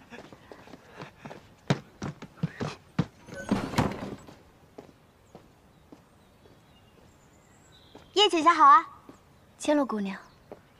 叶姐姐可有看到2个臭小子逃到附近啊？是什么样的2个臭小子？一个穿着红衣，拿着剑；一个穿着青衣。反正看起来就不像什么好人的样子。啊，倒是没有见到。若是见到了，会告知千落姑娘的。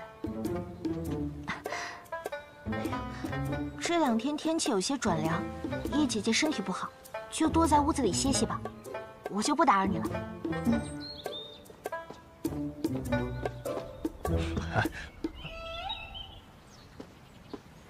叶姐姐好好休息，我过2天再来看你。出来吧。这回真走了。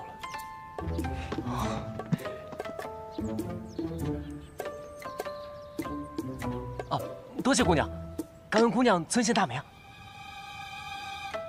举手之劳而已。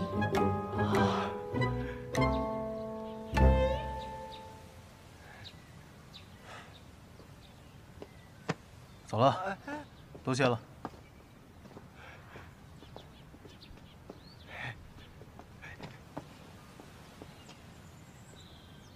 许久不见了，小楚河。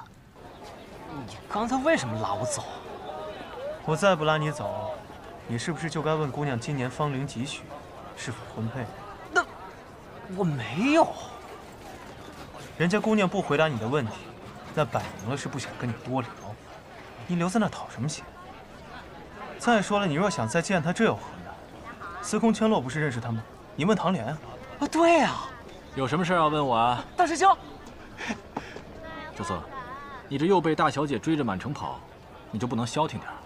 这事怎么能怪到我头上？现在雪月城这么大一堆账要我来管，他还天天缠着我说是要跟我切磋，我又不会武功，怼他2句算客气。昨天是学他解我棺材的时候捏着鼻子说话，今日又怎么气着他了？今日是说千落师姐是那种追着男人跑的女人。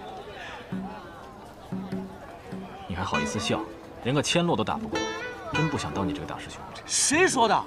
若是杀不见在手，我至少能跟他打个平手。这听雨剑怎么了？师傅说，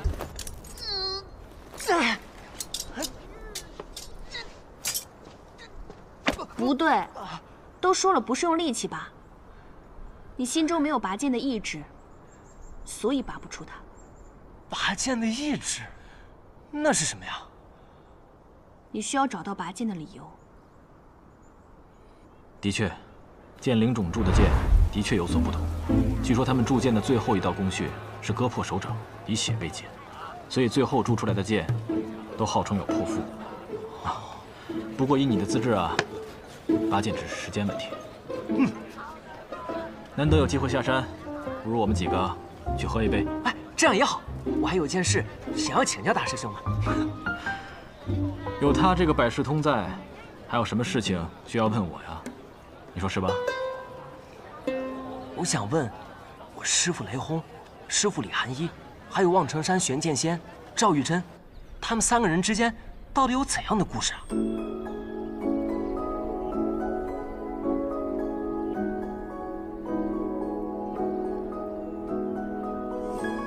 姑娘，你是谁啊？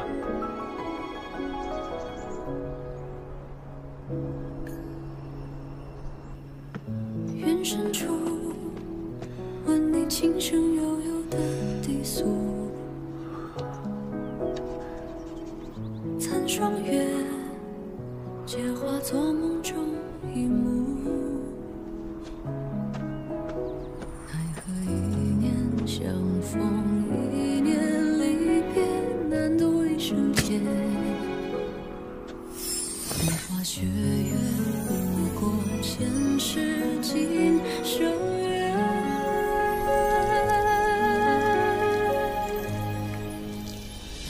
一段风月，一执念，泪能消心中结。情深不寿，与谁诉离别？一生。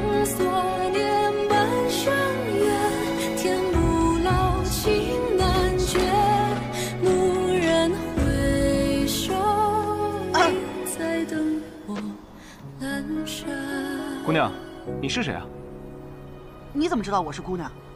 不过换了男装，还贴了2撇假胡子，只有那守山的小道童才会被骗吧？你就是赵玉珍。对啊，我就是赵玉珍。要不要过来一起做？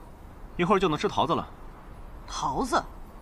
对，我将离火镇心诀注入我这桃木剑中，插在树下，再过半个时辰，就能长出桃子了。离火镇心诀，望城山的至高心法，你居然用来种桃子？那不然，练它做什么？我是雪月城李寒一，听说你是望城山开山以来最年轻的天师，我想来找你问剑。雪月城，李寒一，这6个字放在一起，可真是够冷的。可别耽误了我的桃子长大。废话那么多，看剑！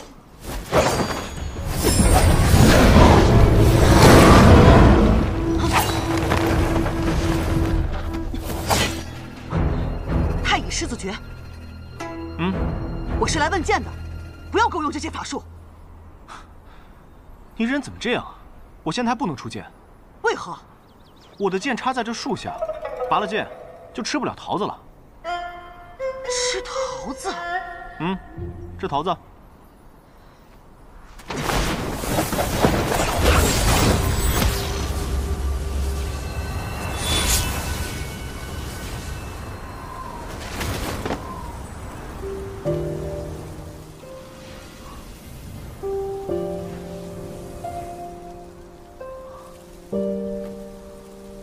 让你吃个屁！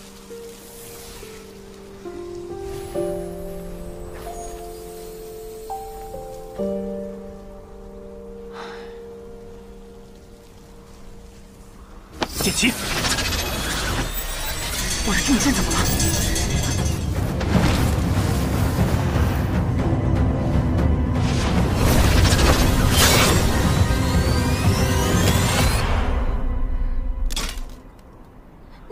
我就说你是个姑娘吧。可是我还是说错了，你应该是仙女吧？